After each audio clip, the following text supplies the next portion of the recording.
هل سمعت من قبل أن فيتامين د قد يخفي سراً لمكافحة السرطان؟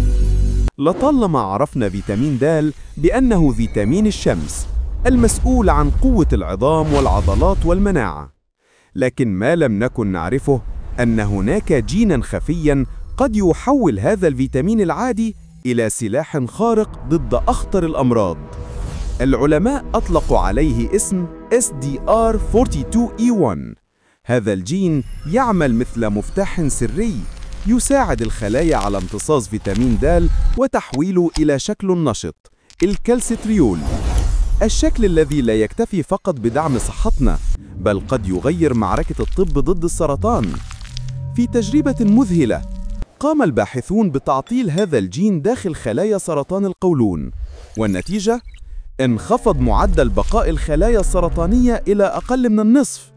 ليس هذا فقط، بل تغيرت آلاف الجينات الأخرى المسؤولة عن نمو الورم واستقلابه، وكأن النظام الداخلي للسرطان انهار فجأة.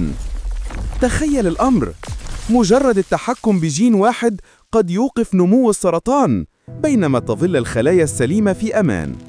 هذا يعني أننا لا نتحدث عن علاج عشوائي، بل عن علاج جيني موجه بدقة يصيب السرطان في قلبه دون ما يدمر الجسم. لكن القصة لا تتوقف عند السرطان.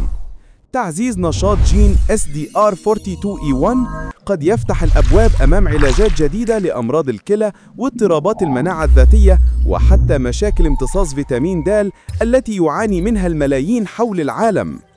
تخيل مستقبلاً حيث يحصل كل شخص على علاج مخصص يعتمد على جيناته وعلى قدرته على تفعيل فيتامين د في جسده. علاج لا يبنى على التعميم، بل على بصمة جينية خاصة بك وحدك. العلماء ما زالوا في البداية، لكن هذا الاكتشاف قد يكون الشرارة الأولى لثورة في الطب الحديث. ثورة تجعل من فيتامين الشمس أكثر من مجرد عنصر غذائي، بل أملاً في القضاء على أمراض قاتلة.